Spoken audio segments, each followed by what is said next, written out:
Hello everyone. Today I'm going to be sharing some of my favorites for spring and some of the products that I've been using the last few months. And actually, I haven't been using a lot of products because I've had a lot of, I don't know what you call it, but like I lost my mojo. I kind of got like inside my head and then I was just swatching and comparing. And that's what I do when I don't know what to create. But I do get like sometimes where I can't think of what to paint. And I don't know why, because I have lots of ideas. I just kind of, I don't know why. But a lot of it had to do with me putting too much pressure on myself and because of my art channel. So hopefully you guys don't have that. But if you're a content creator, I just want to tell you that you're not alone if you have that, because I think I've seen a couple people mention that I guess it's not just me. So that's nice to know.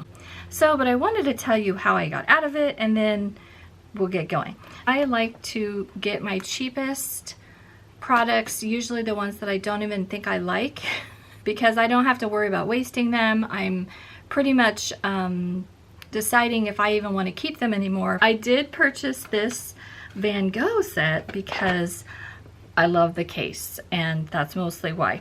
So, but I do like these little sets that, you know, just give you 24 pencils. So I had purchased this, I think, gosh, I'm embarrassed to say how long ago, and I didn't really like them, so of course I didn't hardly use them.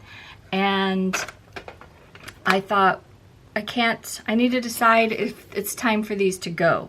So I decided I would get out my cheapest, one of my worst papers that I don't really like.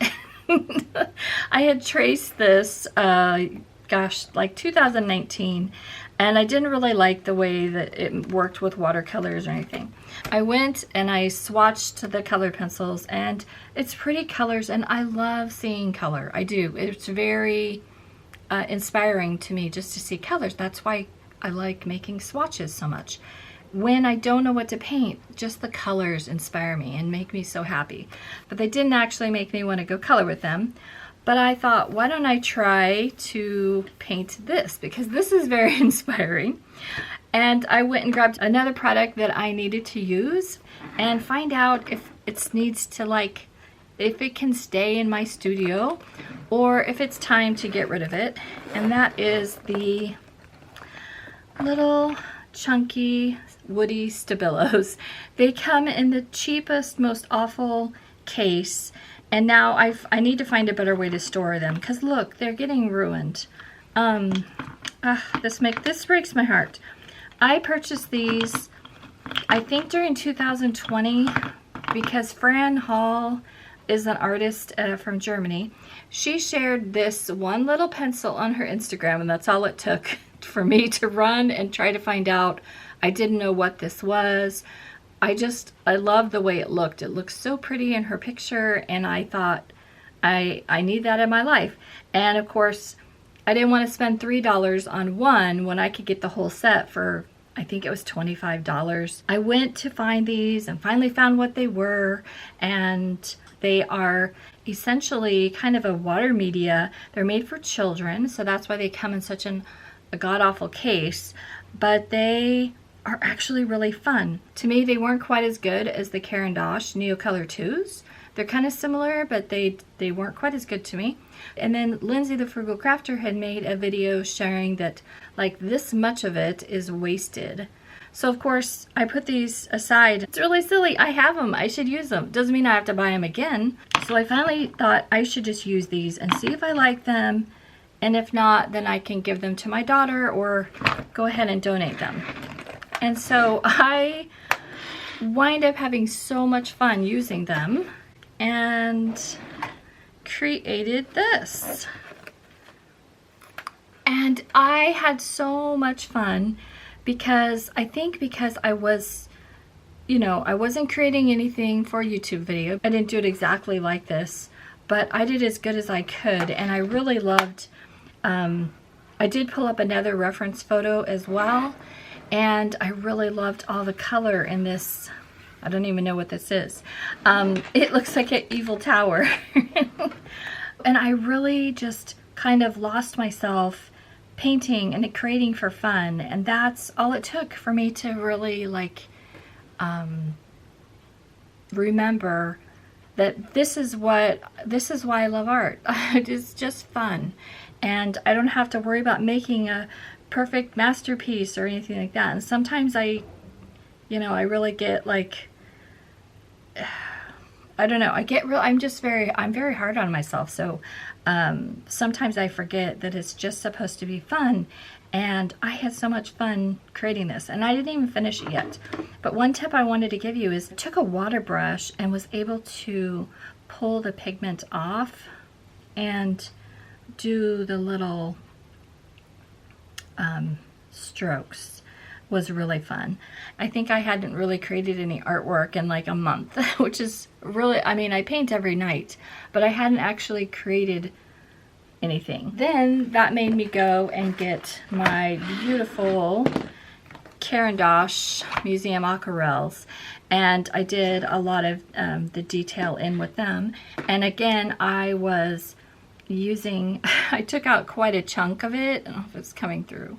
I took out quite a chunk, so I don't know if I recommend using them like this, but they're so pigmented. And if you haven't tried any of these museum aquarelle, they're beautiful, but they're so expensive that I use them very gingerly. I feel like I use them like they're fine china, but they really are very pigmented, and that is what I use to do all the detail of the little town. If you don't have any of these yet, I highly recommend the white and the black. They're just the most pigmented, lovely watercolor pencils. And that made me go and play with all my watercolor pencils and just create for fun again. So it was really fun, and that's why I do sometimes love my budget supplies, because they really let me get in there and just play for fun and remember, oh yeah, art is fun. I don't need to put pressure on myself. I just need to enjoy it. That's all that really matters.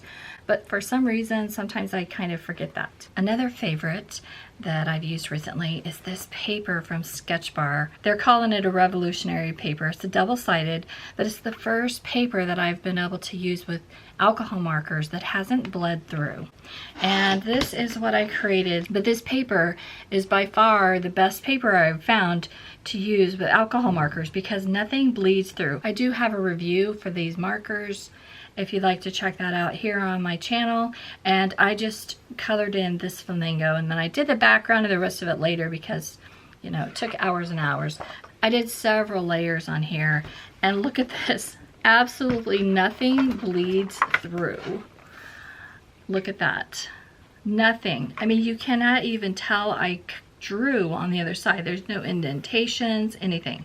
The only thing that I found is that I did test it with, even with fountain pen inks, it doesn't bleed through, but you can see just the slightest bit that it was used, but you could still use the other side. But it's just not quite, that doesn't show the properties of the ink.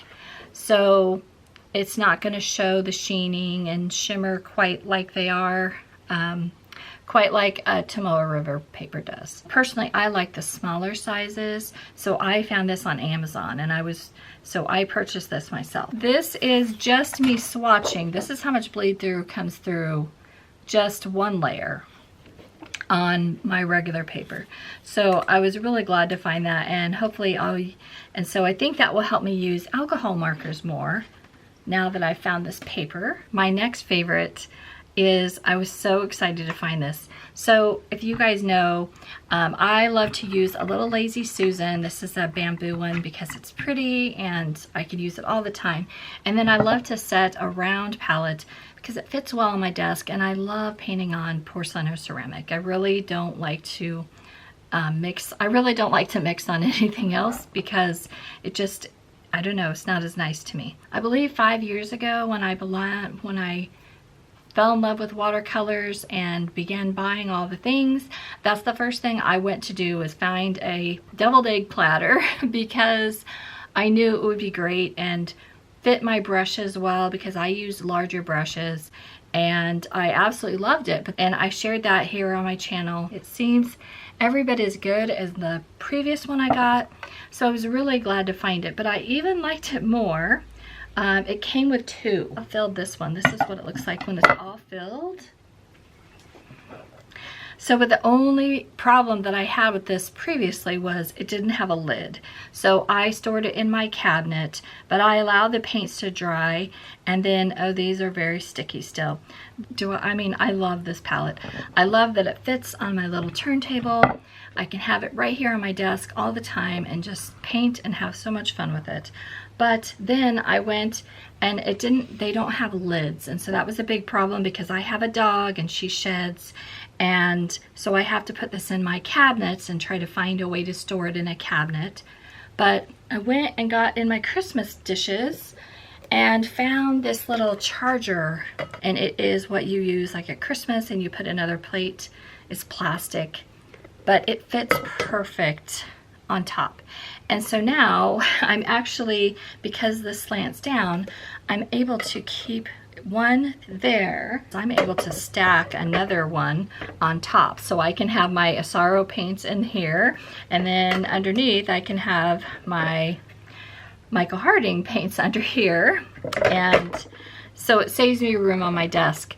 But also when I go to store them in the cabinet, I can store them like that. So I thought that might be helpful. So they come in a set of 2, and they, at the time I purchased them, they were $25. I'm not sure what they are now because it's been a few months. But I was so excited to find not only more of this deviled egg platter that's the right size that I like, that's large, but when I found the charger, now it's really a dream come true because I have a way to store it to keep my dog hair from getting in it and dust and everything like that. These paints are the Michael Harding paints. They're very vibrant, but they're very sticky. I haven't used them enough to say if I like them or not. I did swatch them. Swatching with them and painting with them are two entirely different things, so I don't want to rain on anyone's parade that's really excited for these, but I will say I had ordered these the beginning of December, so were some really pretty colors. I think I had too high of expectations because he's been planning these for 20 years, so I thought he was going to, you know, do something completely different and something we'd never seen before. I didn't see that.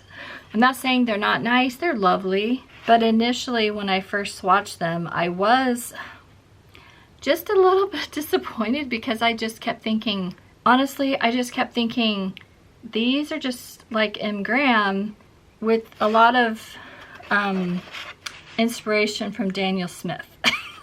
And these are the same price.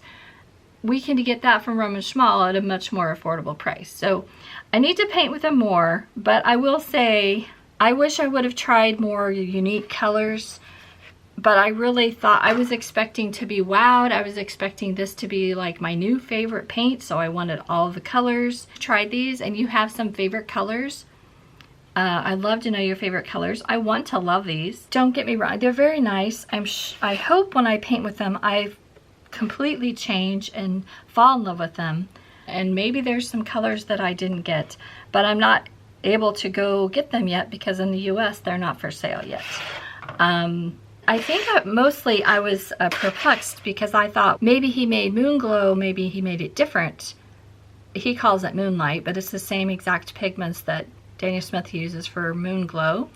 And I thought, well, maybe he used a light fast color, but he didn't. And maybe his PR 177 is light fast.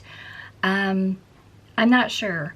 So, and he made Shadow Violet. I mean, it's just more the same. It's just with his label. Of course, in the UK, then they might be really nice because they might be more affordable than M. Graham here in the United States. But for those of us here in the United States, don't get caught up in the hype. I would love to know if you've tried Michael Harding paints. I'd love to know what you think. But yes, to me, they're very much, they just remind me a lot of painting with M. Graham paints. They're very sticky. They're very messy. Oh, that was the other thing. When they come out of the tubes, I think all but 2 were volcanic. I mean, these were the most volcanic paints I've ever purchased. They practically exploded out. So you're definitely going to need something like the silicone tool, because you're going to be scraping all of the pigment out of the tube lids, and you need about 1,000,000 cloths. We'll show in my video, but I had two. I think it was Potter's Pink and Magenta. When they arrived, there was quite a bit of the paint that had escaped, and I never had a paint tubes come with pigments on the side before either. Or maybe it was because I was kind of in an art funk, like I was not having any mojo. Now, if they're much more affordable than M. Graham and Daniel Smith, then I think you're gonna love them. I'm afraid these are going to be like super hyped as soon as they become available to the US market. This color is very neat too, but it's just a convenient mix. So all the colors that I really loved are just convenient mixes. And because these seemed just kind of samesies to me. They seemed very much like M. Graham, if M. Graham was highly inspired by Daniel Smith colors. So if you have tried these, I would love to know your favorites. Which colors am I missing? Which colors are the wow colors that I don't have yet? Because that's really what I'm into now. But I don't know, maybe I'm just finally getting over my needing to try every single brand and every single color, which that would be a very good thing 5 years later. But I love collecting paints. I love trying new brands, and it's very much like trying a new wine to me. And I love to try new wine. I have poured them in half pans. I have put them in this Paul Rubens case because I think it's absolutely gorgeous, and the paints aren't for sale anymore. And they were a bit cracked and not looking so pretty. So I have taken all of my Paul Rubens paints out and put these gorgeous Michael Harding paints. So, but they do look gorgeous, and maybe I'm waiting for them to fully dry. I think it's been a week. They're still, I don't think they're still, yeah, I think they're still squishing down. Once they are completely dry, then I will paint with them.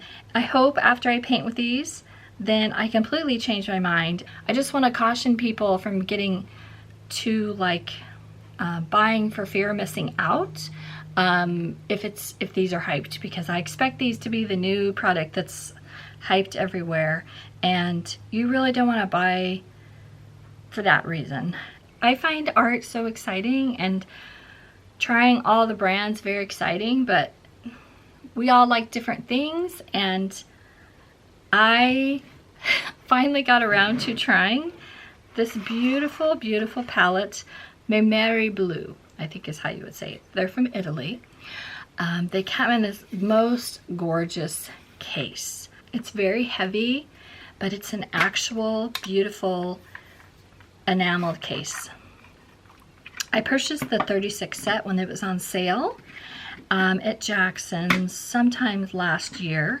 It comes with an Arches piece of paper that's too small for the palette, and it comes with the unique design of palette that I had not had before, and this whole thing pops out, and then it actually has individual slots.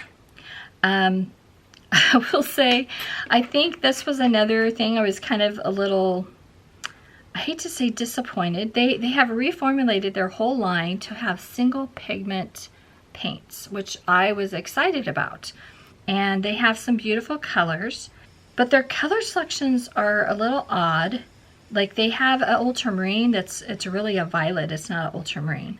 I was just like put off because every single one of these but one stuck bad. Everything except for this one. This one right here, this is the only one that did not completely stick to the wrapper. So it was such a pain. I want to give you a tip. What you have to do is you have to take your water and your brush, and you have to go along and you have to wet each one and then let it soak. And then you have to take little tweezers and pull off all of the paper.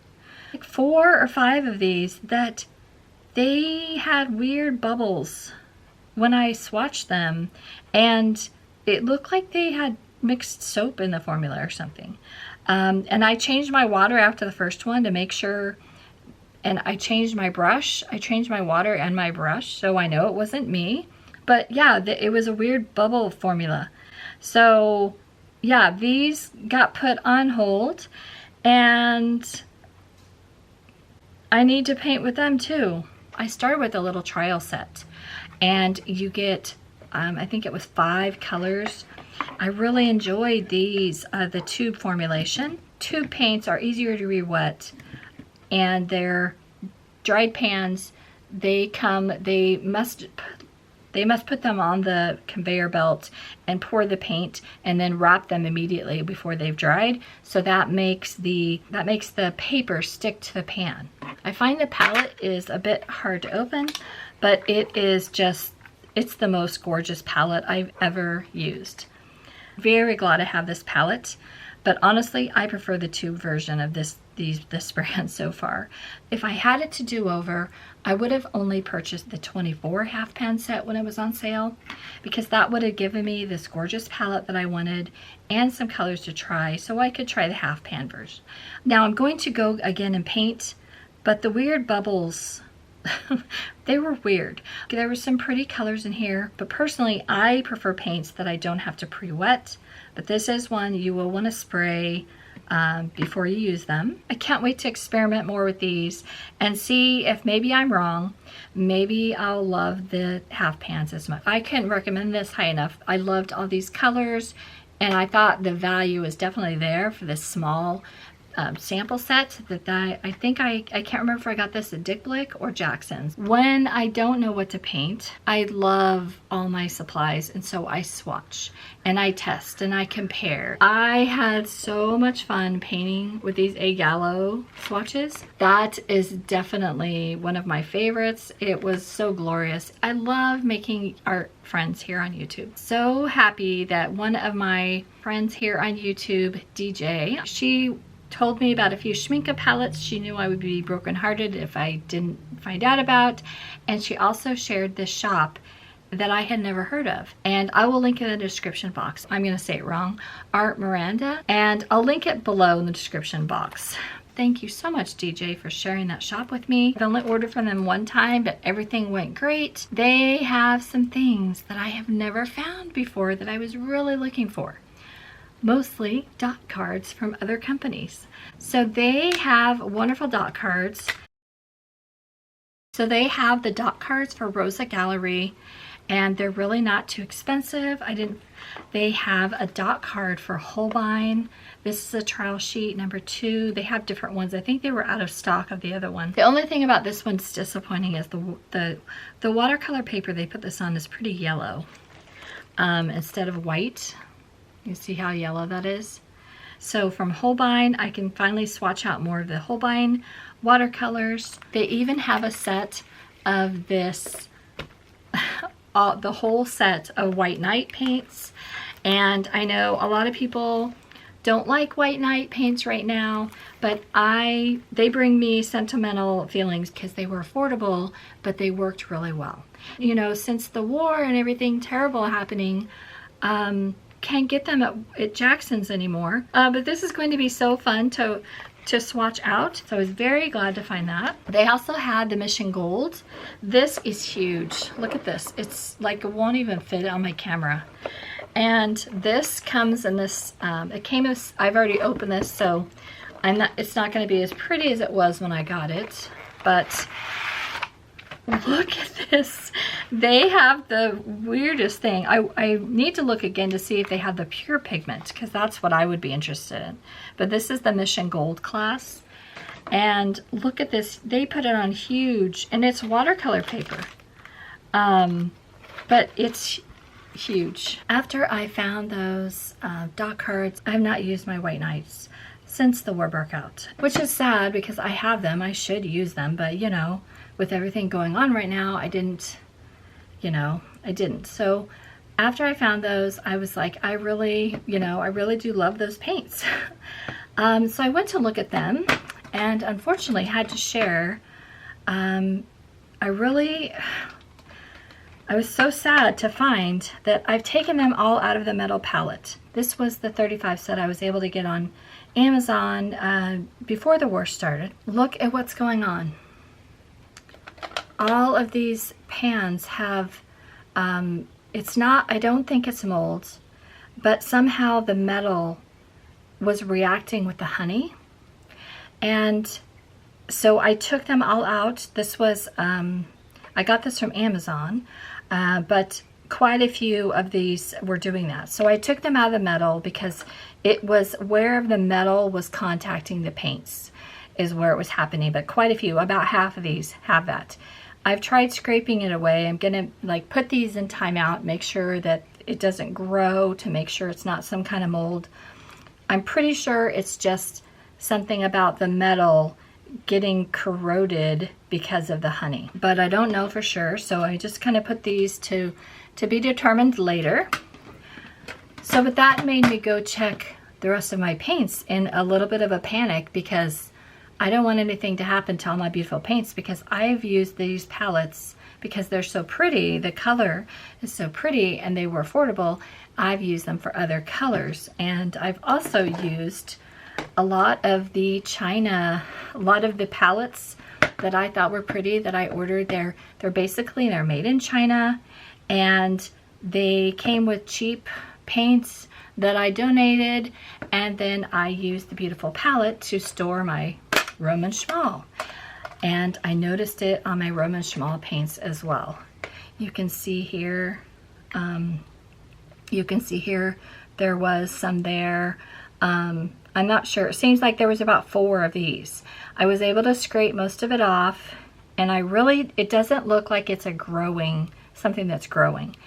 But I would check all of your paints if you have done what I have and you have used these Chinese palettes. I don't know why it would happen. I only found it in my palettes that were most likely from China, and usually they had budget paints that I took out and donated, and then I reused the palette because I thought the palette was so pretty. So, but it did happen to my Roman Schmal paints, and that, yeah, that made me freak, because I love Roman Schmal paints. I love Roman Schmal much better than White Knights now. Seemed like it was 4, so it's not only White Knight paints, but it's something I didn't notice it in my Schminke or my Daniel Smith. I only noticed it in the paints that I had combined the Chinese palettes with honey formula. I did not notice it in this. So I'm trying to make sure none of the metal touches the paint, because that's where I had the problems. So I don't notice any in here, but I'll need to go through and check. But I wanted to warn you guys. And another regret that I have is I had purchased these little half pans of a paint from CSY Art Gallery. These are maybe one of the worst paints I've painted with before, and I was super surprised because they're supposed to be handmade paints. They have a beautiful little card, and this was, I think, around $20 for these 6 half pans, and they didn't even come with a palette. I have to say, I was surprised. They just come like wrapped like this, but they were bad. They weren't pigmented. They're all cracked. They look like any time now they're gonna crack and fall, actually. I've tried other products from them that I absolutely love, like this wooden box. This is still one of my favorite boxes, and it's magnetic, it's beautiful. I often, like this, I'm putting my Asaro paints in so I can let them dry, and then I'll fill them to the top, and then I will, but this is what I put them in to let them dry, and then I use this pretty much for paints I'm deciding on, because it's great. They don't have any, there's no metal or anything. So it's a great way to hold them. And then, but while I'm deciding on the colors I need in my palette, it's a great way to store them. So I use that for that mostly. I really like their little, they have little sets that I have shared before that I liked. And they're supposedly handmade. And so I really like, they come wrapped really cute, okay? And they come with the magnets and everything. So this is the large one they have. I like this one too. They have pretty colors. They're really pretty, and I don't think for the money, I don't think they're too bad. let's see. A little bit can come off on your fingers, just a little bit, but not bad, depending on the color, okay? So I do want you to be aware of that. But I really think for the money, they're really not bad. So I wanted to try the regular paints from this company, and they're horrible. They're not pigmented. They're all like cracked and weird. These were bad. And it says that they're handmade. Come really pretty packaged with all these promises of being manually and naturally ground. They swatch and paint like they use clay as their main ingredient. I love their wooden palettes, and honestly I've tried palettes from other companies and they're not as nice. So some of their products are good and some of their products aren't so good, but I wanted to warn you about the actual watercolors because there's several sets and I almost ordered them all. And lastly, my last favorite is definitely this eraser. This is an electric eraser from AFMAT. I know I have shared this before, but it is still a favorite. And this time the company reached out and they offered to send me some products and they let me choose. So what did I choose? I chose a second AFMAT electric eraser because mine is so well loved. It has battle scars. Okay, see that? It has a big scratch because I throw this in my travel bag. I take this to the living room. This is like always with me. It's always at my desk. So I really don't mind having a second one, and having a second one lets me have this little teeny eraser, which I had not tried actually because yeah, I didn't get around to trying that. But this comes in a set. They did kindly send this to me, but this is not sponsored. So it comes with the user manual, okay? It comes with all of the attachments because it comes with all these attachments. This is rechargeable, but I rarely ever have to recharge it. And I use this almost daily. So it comes with the cord so you can easily charge it. It comes with a little cleaning tool, and then it comes with these bags of different sized erasers so you can refill it. Okay, at the large and the small. Now what I have done is I have taken a little tin, and this is what I keep mine in.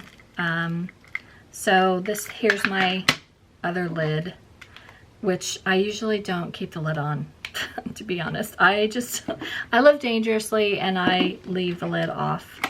And I pop it in my travel tote, and I pop it right in my little holder with all my brushes and my most used items right here on my desk. I would love that, and I'll show you how in just a minute. I'm also using the pencil sharpener. They let me choose a pencil sharpener, so I did pick out another one of these. This holds the large pencils. They had another pencil sharpener that was my favorite that was rechargeable. For some reason they've taken that off, and so I looked at the pencil sharpeners they had available. The rechargeable one they have now, it does not have good reviews. Do not get that one. So this is their current best right now, and unless they can bring that rechargeable one back. But this one I've used this one for quite a while. I just got a second one, but this one works really nice. Originally I wasn't sure if this was high power enough to handle, buzzing through 150 pack pencils. But since they sent me another one and I had a backup, I could use this one without fear, and it has handled everything like a champ. I took my Prismacolors, all 150, and I sharpened them all. Didn't overheat or anything like that, but do follow the directions. The lid comes off really easy so you can empty your shavings, okay? But the reason I love this best is every pencil brand fits in it because it does go up to 12 millimeter. So this size handles all of my favorite sizes. It handles the Caran d'Ache Luminance, which is my favorite. It does have auto stop too, which is another must. Okay, it stops itself, and then you have the perfect, so this is my current favorite. This is the Caran d'Ache Luminance. Still my favorite. My second favorite is the Derwent Lightfast. Sharpens that one. Okay. And it kind of sticks in there, so you just have to pull it out. So that is the Derwent Lightfast. That's probably my number 2 favorite right now. All of the larger pencils, the Derwent Artist, that's not my favorite. But they have, but it's, yeah, see, it just handles every pencil without breaking and sharpens them. It does have the little dial on the front, so you can make it super sharp, like this is for super sharp. If you turn it the other way, it's going to make it a little less sharp.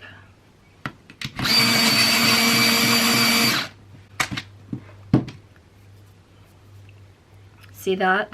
It kind of makes it blunt, but that's for any pencils, like if you have a chroma flow, they're kind of crumbly, you probably don't want to sharpen them all the way. That's the setting you'll probably want for those. Been liking that.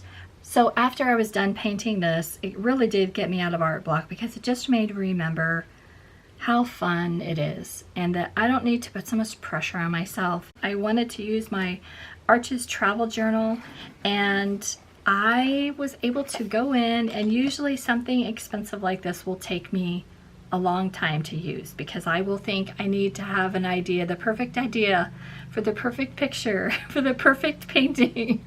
And that's sadly, that's what I do to myself. But I just was like, I'm gonna try it, and I did. And I was able to go in and use this to the little tiny eraser. This little, see that? It's got a little tiny eraser, and I was able to go in and do some corrections afterwards that were really, really great. And so that's another reason why I really love this. I see some more. And found new ways to use this, and new ways to use it in my art. I still want to add some more layers, of course, so I'm not done. But I had so much fun, and I only use watercolor pencils. And I had never done a piece where I just used watercolor pencils. I tried to make it like, we used to have a bunny named Butterscotch, and so I kind of painted it like he was, the way he looked. And I need to add some more layers. But I had so much fun painting this, and I don't care that it's not perfect, and just like that, I want to paint all the things again. So I hope you found something in this video helpful. I'd love to know if you have any favorite art supplies, or if you have any big regrets, and I'd love for you to share that with me. So thanks so much for watching. Bye-bye.